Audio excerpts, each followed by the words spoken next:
Sénégal am nañu mbégte dellu seeg yéen ci kennu askan wi ngir ñu ànd ci xewit yi nga xamante ni jamono ji moom moo nekk ci jamono ji bi ci gën a fës mooy coronavirus jàngoro jooju nga xamante ne nii bi mu tàmbalee ba nëgër nii ñu doon njort dina fi duggam du fi dugg bi mu fi duggee ba nëgër nii jàpp na si lim bu takku ci ay doomi aadama ñaar fukk ak lu toftalu ba si fanweer léegi ñu jàpp ne tey juróom moo ci yokku balaa ñu siy sorey dalal suñu gan gi nga xam ne tey njàngum lépp lu doxinu askan ci la yëngu muy Malick Dia socio-anthropologue dañu déglu jëwriñ ji nga xamante ni moom mooy jëwriñ ji ñu dénk lépp lu jëm ci wàllu wér-gu-yaram ci réew mi Abdoulaye Diouf Sarr ci daje bi nga xam ne dana koy amal bés bu jot ak taskati xibaar yi. si ñaar fukki test ak juróom ñaar yi mu def juróom ñoo si nekk positif ñett yi moom la ñuy wax cas importé cas bu ñëw si dëkk bi ñaar yi cas contact la mooy cas yoo xamante ne ku ñëw fii moo leen wàll tey fanweeri cas ak juróom benn moom la ñu mën a wàññi si réew mi si fanweeru cas ak juróom benn yooyu am na ñaar yu si wër bon ndëkk mën nañu wax ne fanweer ak ñeent ñoom ñoo nekk sous traitement actuellement may wax ne patients yi nekk Dakar ñu leen di faj ak Touba paj mi ngi jaar yoon bu baax ministère de la santé et de l'action sociale mi ngi fàttali que ne Sénégalais yi respecté tere yi xamante ne def nañ ko pour ndaje yi nag mën nañ si lim ngénte yi mën nañ si lim mariage yi mën nañ si lim dëj yi mën nañ si lim activité cérémonie religieuse yi loolu nag am na arrêté ministère de l'intérieur bu ko tënk ministère de la santé et de l'action sociale mi ngi yëgal ne hangar des pèlerins bu aéroport Léopold Sédar Senghor fii si Dakar danañ ko jël def ko benn lieu de mise en quarantaine pour que képp koo xamante ne si ñaar fukki fan ak juróom yu weesu sa egsi fii si réew mi jaar nga si dëkk boo xamante ne da nga am Covid-19 te dëkk yooyu ñu xam leen bu baax danañ la jël mettre la en quarantaine observer la bu baax pour xool ndax jàngoro ji dana déclaré wu si yow ba pare ñu lay fay door a jëlee. Malick Dia asalaamaaleykum. asalaamaaleykum Khalifa. socio-anthropologue sam njàng jëm ci lépp lu jëm ci doxinu aw askan. bu fekkente ne mën nañ ko ni tënkee pour mu leer tey ñu war a waxtaanee réalité sénégalaise yi maanaam suñu nekkin ak suñu mbaax ak yu ni méngool ci jamonoy coronavirus. tey jii boo déggee déjà xayma bi nga xamante ni jëwriñ ji def na ko mu mel ni njaaxare ji daanaka bu dee am na sax bu dee jamono ji ñoom maîtriser nañu ba fi mu toll nii anam yi nga xam ne noonu la ñuy liggéeyee. am na loo xamante ne nii du yombal seenub liggéey muy nekkinu Sénégal mbaaxam ak yu ni méngool ba tax am na lenn ci ay daje yoo xamante ne nii tere nañu ko déjà ban jàngat ngay njëkk a def ci dogal yoo nga xamante ne jël nañu ko jamono ji. waaw Khalifa merci beaucoup déjà ci invitation bi. ñoo ko bokk. je pense que voilà déjà c'est important. njiitu réew taxaw ci situation yu ni mel ñu koy woowee situation de crise parce que am na ci loo xam ne dafa am solo tellement mooy. bu ñu mënee dem ba ku ci nekk xam sa responsabilité lan la te li ci jiitu mooy nguur donc nguur dana baax mu xam li nga xam ne moom mooy aar askanam mu teg ci ay ndogal te je pense que ci loolu la ñu toll li ci des mooy gën a farlu ci ndogal yooyu parce que ndogal yooyu mënoo ci yoxi parce que dañu toll ci contexte boo xam ne moom la ñuy woowee la phase 2 de l'épidémie te phase 2 boobu noonu dafa crucial bu ñu ci jëlul ay ndogal yu war rek dañuy dugg ci phase 3 te phase 3 mooy phase bi nga xam ne amaana suñu dëkk yu mel ne Sénégal antanuñu ko parce que déjà maa ngi déglu benn borom xam-xam bu mag ci wàllu woowu moom il est dafay yee ñi nga xam ne dañu toll ci cas yu grave muy un médecin bu nekk Bordeaux il est sénégalais mais mu ngi ñuy artal ci bu ñu yeggee phase 3 lan mooy danger bi état boo xam ne préparé wu ko nguur goo xam ne nii amaana amul ay moyens est-ce que antan nañu phase 3 moom mu ne déedéet donc je pense que dana baax nguur gi jël ay ndogal yu am solo ci wàllu parce que jamono ji jafe-jafe yi tigi du jàngoro ji ak nu ñuy fexe ba jànkonteeg moom waaye mooy bu jàngoro ji demee ba ëpp dayoo ana nan la ñuy taxawee est-ce que daañu am dayoo jàkkaarloog moom si jamono jooju loolu mooy fi mu nekk nii loolu mooy en fait question bi nga xam ne nii bu ñu ci teelul tontu dañuy sonn ñaar mu mën a nekk Khalifa aar wala faju ñun ñooy tànn aar wala faju te yaakaar naa nit ku nekk da nga war a xam sa bopp. mooy ku ci nekk xam sa responsabilité lan la. damay faral di ko wax nga tey jii imaginer entreprise bi ne ci dëkk bu jàpp ne amaana yoram nekkul ci corona. wala nga jël borom alal wala borom xam-xam bu ne ci dëkk jàpp ne moom peut-être am na alal mu ngi ci ruxam yoram newu ci. mais entreprise bi ñu lay liggéeyal tey jii bu ñu leen confiné maanaam ñu jël leen ne leen génn amatul toog leen seen i biir kër. waaw na ngay liggéey Khalifa. donc ku ci nekk am na responsabilité boo xam ne moo la war. loolu wala tey jii tu vois des initiatives ji nga gis ay borom am ay borom entreprise yoo xam ne tey jii xaaruñu sax nguur na leen acca ñoo jël seen alal di ko def en achetant peut-être di jënd ay lu mel ne ay gel wala di jënd en tout cas ay matuwaay yoo xam ne dañ ci mën a jàppale seen i askan. wala ñu leen di liggéeyal pour mën a aar seen i bopp. parce que je pense que tey jii foofu la ñu toll.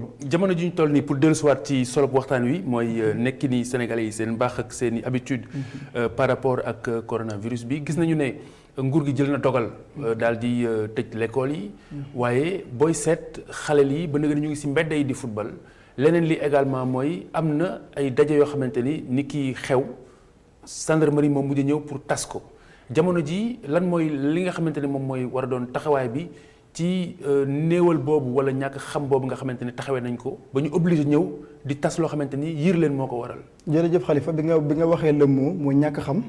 parce que souvent dañuy gis ay sénégalais yoo xam ne dañuy indi ay jugement ci wàll boobu ndax dañuy jàppale ñii dañu xamadi wala ñii en tout cas dañuy def loo xam ne du noonu.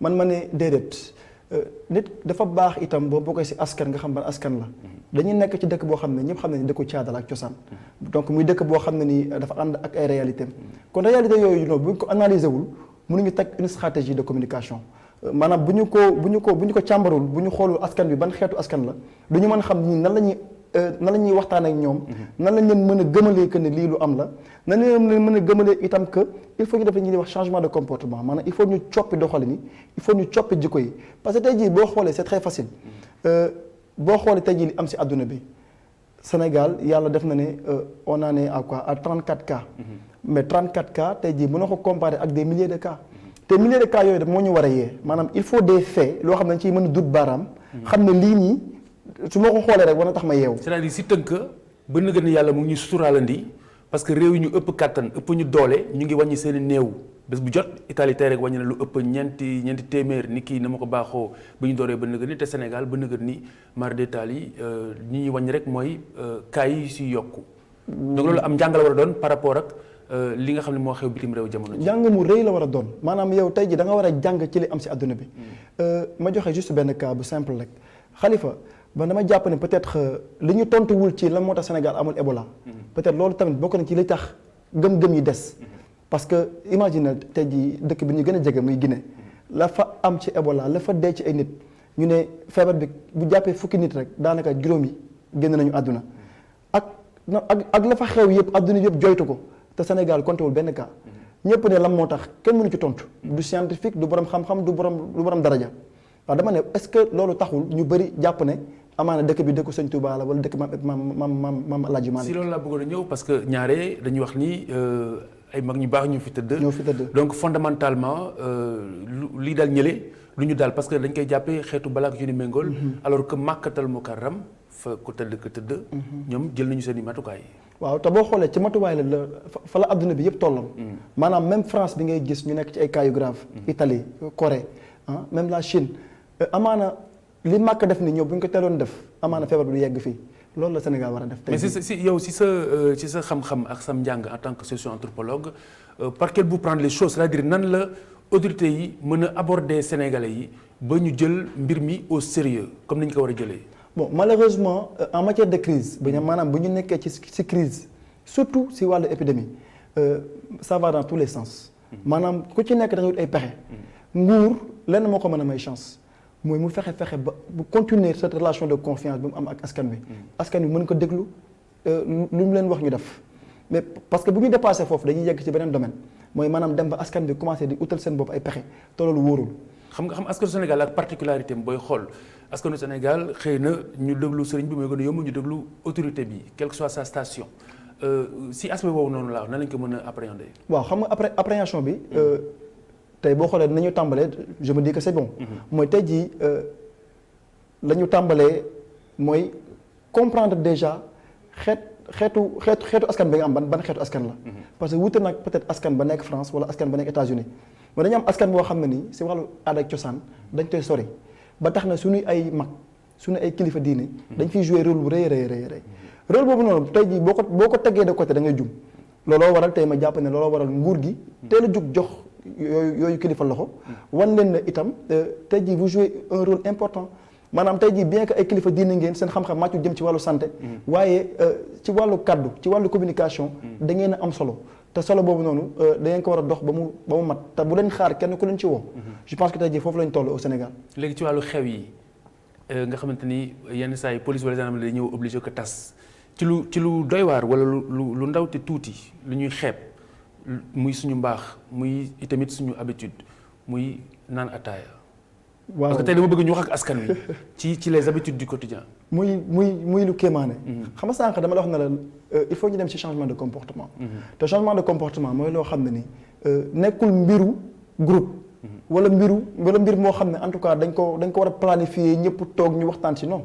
dañ nekk ci contexte boo xam ne dafa particulier Khalifa une fois de plus muy contexte boo xam ne nee nañu maytu mbooloo yi même pour sensibiliser xam nga sensibiliser sax moom moo ëpp doole teg ataaya maam tey man ak Khalifa ñu ànd ak suñu yeneen fukki morom ne dañuy bëgg a yee askan bi xam nga tey ku ko dee deneen macha allah mais dama ne même loolu dañ koy tere ci contexte bii nii kon nga war a xam ne teg ataaya sax wóorul xam nga yow maa yow mën nañ bokk ndeyax bàyyi bokk génn kër mën ngaa naan si benn pot mën naan si pot bi du ma la seexlu te it dama lay jombale jàngoro ji boo ñëwee danaa la nuyu sa morom ndax ñu ni neen la loolu noonu si Sénégal ndax lu fiy yomb jële la. du fiy yomb jële Khalifa parce que une chose très simple. mooy tey jii da nga bokk ak nit benn kër mais xool ko ci sa soxna. wala nga xool ko ci doom yi nga jur. est-ce que mën nga leen beddi wala nga ne leen fii ak ay bés de. nanga mag en fait du ñu mën a comprendre loolu. moo tax ma jàpp ne sànq nee naa la ku ci nekk ak sa responsabilité. te responsabilité bi njëkk mooy borom kër yi. loolu il faut ñu répéter waat ko sànq wax nga benn exemple. mooy xale yi ne ci mbedd mi mais loolu mënoo ko imputer maanaam tey jii mënoo jël loolu daal di duut baram xale yi ne yéen la. parce que waajur bu ci nekk yaa war a téye sa doom. mais tey jii bu ñu ne dañu nekk situation de crise ba nguur gi ak li di jàng ni mu amee solo suñu réew. ak julli gi. waaw ak julli gi ba kilifa yi jël dogal ak julli gi àjjuma ji. waaw yooyu yëpp bu amee. tey jii yow mi sa kër ba dogal ngay jël. est-ce que nguur gi moo ñëw dogal sa biir kër du ko def. donc yow mi nekk sa biir kër itam am na ndogal yoo xam ne yaa xam ne jëlee sa bopp. donc ndogal yooyu dañuy ñaan kilifa yi ñu jëlee ko seen bopp képp kuy borom kër nga xam ne itam borom kër nekkul seulement dundal. nekkul seulement solal nekkul seulement fayal mu jàngi mais itam mooy dans les moments de crise nga xam sa responsabilité. je pense que bu ñu xoolee coronavirus ak bouleversement bi nga xamante ne indi na ko wala mu ngi koy waaj a indi ci comportement yi malgré quelques résistances est-ce que du jamonoy société sénégalaise taxaw xoolaat boppam. moment bu am solo la Khalifa parce que nag quoi qu'on dise bu ñu xalab maanaam tollu ñu ci xalab parce que xalab bi mooy tey jii ñu ne sénégalais li ñuy def baaxul non. je me dis que sànq nee nga dafa am lu ñu baaxoo. nañ ko jàppee baax mais ñu xam ne situation de crise moo laaj ñu changer comportement yi. amaana du pour ba faw. wala amaana mais est-ce que au-delà. waaw mooy li may wax sànq maanaam ñun dañu xamee bokkoo dañu xamee teg bool bokk dañu xamee bokk amaana yére. parce que sunu caada la sunu cosaan la sunu baax la. te boo nee baax après mënoo ko xalab mënoo ko sànni. mais dama ne nañu changer les comportements. pour un contexte précis maanaam dañuy nekk ci contexte boo xam ne ni boo changé wul comportement amaan na li lay fekk ji mënoo fajal sa bopp. parce que nit tamit bu fekkee ne mënoo fajal sa bopp damay faral di ko wax samay xarit mën na leen nit bu fekkee ne mënoo faj sa bopp wala yow ka ngay jay mënoo koo faj war nga rusa def luñ la santewul maanaam war nga rusa nekk ci mbedd yi bu fekkee ne sa waxtu jotul. war nga rusa koo romb nuyu ko. maanaam lépp lu ñuy tere war nga ko rusa def parce que xam nga ne yow bis bu la dara dalee. mënoo faj sa bopp. donc je pense que en fait responsabilité la boo xam ne ni ku nekk yaa ko amal sa bopp. et c'est important ku nekk aussi wax ak sa bopp. émission yi mel ni c'est très important ñu bëri dañ koy suivre. déjà la télé la radio mais également c'est très important ñu xam yan tey jii yan xeetu waxukaay moo am pour ñu wax ci. parce que tey le contexte particulier bi xew tey jii nii si wàllu coronavirus bi. dañu am lu bees. li ci parce que tey jii épidémie yàgg na si àdduna bi Khalifa. mais tey jii li bees si wàll bi nii mooy le digital. qui est un élément très important parce que dañu nekk ci contexte boo xam ne nee nañu bu kenn booloo. même boo tey bu bëggoon def lu baax laa la wax pour ànd ak Khalifa tey jii war a dugg ci kër par kër. ñu ne la loolu wóorul. mais tey jii le digital dafa ñëw relever un défi bu majeur bu rëy. ci wàllu xeex bi. ñu war ko bañ a sàggane. ñu war ko bañ a xeeb tey jii dama ne nguur gi sax dafa war a basé ci digital pour communiquer. parce que tey jii imaginer nguur gi dajaloo pour communiquer ak askan bi. c'est pas sûr wóorul. justement mais si wàllu digital boobu nga wax sax bëggoon naa si ñëw léegi mooy lu jëm ci message yi nga xamante ni ñu ngi ko doon jot jëkk bi mbir yi di soog a tàmbali nga xamante ni ñëpp jëluñu ko woon forcément au sérieux alors nëga ni tey ji digital boobu li nga xamante ni moom moo war a mën a nekk benn ci saafara yi wala bokk ci support de communication yi wala de sensibilisation yi ana rapport am ak sénégalais yi est-ce que lu ñu war a redéfiniraat waaw effectivement parce que xam nañu ne déjà boo xoolee sénégalais pour mu sumb ci dara pour mu dugg ci dara dafa yomb maanaam tey jii même bu dee li ñuy wax les fake news sax sénégalais ils sont très forts ci wàll boobu parce que partager dañ ci gaaw maanaam séddale lu ñu jot dañ koy séddoo lu ñu jot séddoo du ñu vérifier du ñu xam lii baax na wala baaxul et man je me dis Khalifa dañ toll ci benn monde boo xam ne bu ñu fekkee bëgg nañu réussir li ñuy song il faut ñuy càmbar il faut ñuy xoolaat te et pour ça maanaam nañu jëlaat le digital ñu redéfinir ko comme tu dis ñu xool nan lañ ko mën a jariñoo ci ñoo xam ne duñu gaañ parce que tey jii imaginer Khalifa damay jox benn exemple bu ndaw rek nguur gi sànq maa la koy wax dañuy woo média yu bëri képp kuy télé képp kuy rajo nga ñëw toog ñoom ñu ñëw ñëpp dajaloo ñu war a communiquer kenn takkul masque te amaana peut-être même doo xam ndax jël nañ matuwaay yi war waaw loolu est-ce que ba kañ est-ce que loolu mën na continuer il faut ñu xoolaat comportement yi à commencer par suñu nguur yi à commencer par suñu kilifa diine yi suñu entreprise yi ñi ci kër yi ñi ci école yi ñëpp ku nekk jël sa ay matuwaay je pense que bu ñu defee noonu lu gaaw daañu daax maladie bi mu pousse ñu mën delluwaat Sénégal ni mu meloon coronavirus dafa ñëw fekk fii mbir moo xam ni xëy na dañu demoon ba négliger que muy set sell ñu ñëpp ñi nga xam ni moo xam catholique wala jullit diine seet ak sell la digle mu ñëw delloo suñu ci imposer ko suñu quotidien est-ce que loolu doon na njàngale moo xamante ne nii war na dépasser cadre épidémie bi wala cadre pandémie bi bu soobee suñu borom bu ñu si yàlla génnee yan moyen nga yaakaar ne moom la ñuy samp pour li nu mel wala da nga ragal ni xëy na daañu delluwaat nit ki nañu taxawee woon ci jamonoy bateau le Joola après coup. Bon après coup le seul malheur mooy je me dis dañu toll ci li ñuy wax corona panique. muy peut-être un concept boo xam ne c'est très nouveau mooy tey corona panique yoon la c'est normal maanaam tey nit ñi di tiit ndax li xew. ça c'est tout à fait normal mais ñaar lañ ci war a jàng est-ce que dañ ci war a jaaree tiit pour ku nekk daw ut foo jaar. wala dañ war a tiit pour xoolaat suñu bopp. man ma ne deuxième bi moom laa choisir xoolaat suñu bopp bi mooy tey jii nee nga yan pexe la ñu mën a teg man ma ne boo xoolee bu baax am na ay initiative locale maanaam tey jii boo xoolee askan yi muy ci quartier yi muy ci ko goxaan yi ku nekk yaa ngi xool noo def ba jàppale sa autorité yi fa ne tey jii man Tëngéej laa dëkk am na benn initiative locale bu ñuy woowee corona bi na fi yem Tëngéej taxaw na temm muy ay xale yu ndaw ay jeunes ñu ne ñoom lenn la ñuy def éviter rassemblement xool lu ñuy def ba def ay dons ba ku nekk xool noo cotiser ñu jënd ñu xool les cibles ñu may leen ko man ma ne loolu c'est un début loolu déjà ci pexe yi la bokk parce que loolu bu ko quartier bu ne defee maanaam tey jii l'idée mooy quartier bu nekk ne du fi dugg rawatina koñu lébu yi quartier lébu yi fu su mel ni Ngor Yoff Wakaam yu nu mel Tëngéej ak Tëngéej mënoo ko tëj voilà concession yi ak xataay yi yooyu yëpp mooy li ñuy wax mën nañ si gën a waxtaan tey jii boo demee fu mel ni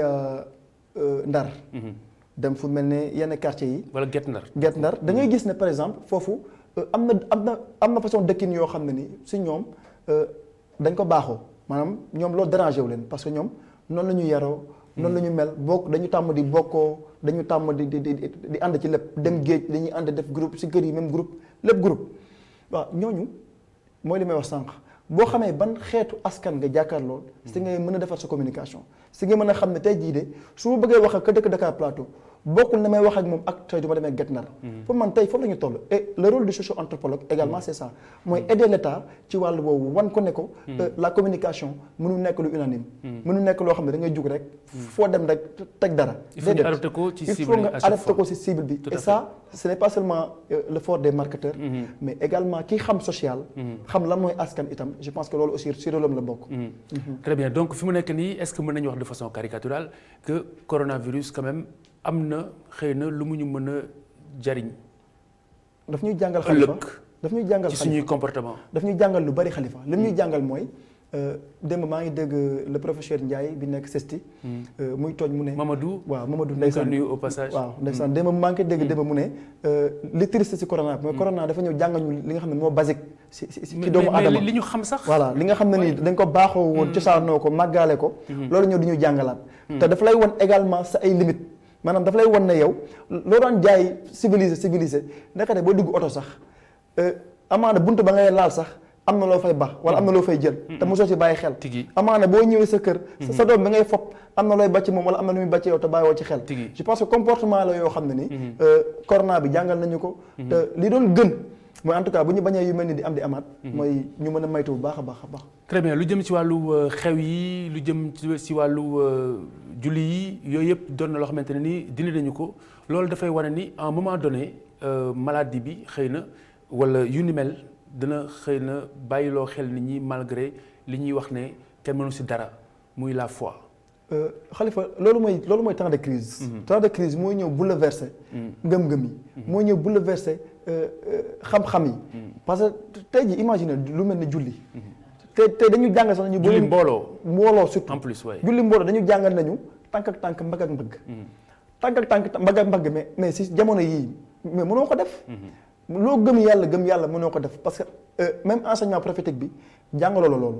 dafa la wan na la da nga war a fi mu toll nii ndekete maytu bi ngay maytu sa morom. si nga koy sàmme kon yow maytu woo sa morom parce que da nga koy xalab. maytu woo sa morom parce que da nga ko xeeb mais da nga koy maytu pour sàmm ko. mais loolu ku nekk da nga ko war a wéyee et je pense que c'est une très bonne idée.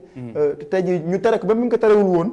ñi tey jii noonu la ñu war a doxee. très bien donc tey jii ci quartier populaire yi nga xamante ni am nañu ci réew mi ci foo mën a dem ci gox yi. lan mooy comportement bi nga xamante ni tey moom la ñu war a am rawatina parents yi nga xamante ni ñoo leen bokk jaboote. mooy kilifa yi jël seen responsabilité. te su may wax kilifa mooy kilifa yi si kër gi. tey jii ku si moom sa kër yor sa njaboot tey jii sa responsabilité la nga sàmm leen te sàmm leen mooy nga téye leen. sangu ba set yor sa ay kaye jàng toog sa kër jàng. bu fekkee da ngay liggéey nga dem liggéey boo ñuy toog sa kër nga jàng. je pense depuis le début maa ngi koy répété. mooy dañ toll si moment boo xam ne ni même kilifa gi la jur mënu laa faj. même que la jur. ak lu mu la bëgg tey bu la dara daloon si wàllu corona bi mënu laa faj. kon kooku lan la mënal mooy mu sàmm la te sàmm gi mooy. li nguur gi wax. ñu doxe ko. très bien li nguur gi santaane ñu jëm ko jëfe parce que nag quoi qu'on dise tey état moom mooy garant wu lépp di jëm si wàllu santé. moom moo war a fexe teg dispositif yi war ñëpp faju et pour ça ñun ñoo mën a aider état bi ba état bi jël temps wu préparé wu. parce que épidémie au fait lu la bett mën la. te épidémie daf ñu bett Khalifa. lu la bett na bu la mënee lenn ngay ñaan yàlla mooy nga am temps wu mën a préparer yeneen phase yi. kenn ñaanu ko yàlla mais tey jii yeneen phase yi bu ñu ñëwoon war nañu mën a fekk ñu préparé wu. ba tey jii li muy gaañ du bëri wala sax moo bañ a gaañ kenn quoi. yàlla bu ñu fa àgg. waaw am jërëjëf Malick Dia socio-anthropologue doon jàngat ak yow lépp lu jëm ci habitude sénégalais yi société sénégalaise janoo ak li nga xamante ni moom mooy coronavirus wala Covid 19 ñu profité rek leeralaale parce que am na ñu bari ñoo xamante ni xëy na titre bi dana leen interpeller muy la Covid 19 effectivement loolu mooy genre bi nga xamante ni moom la OMS tëral dale ko ci première décade bu mois de mars kon le coronavirus ak la Covid 19 di leen ñaanal ngeen fanaan jàmm di leen jox dig daje ci kanam tuuti ak Lalla Ndiaye ci seen émission Njàccaar jërë ngeen jëf ñu fanaan jàmm ci ITV.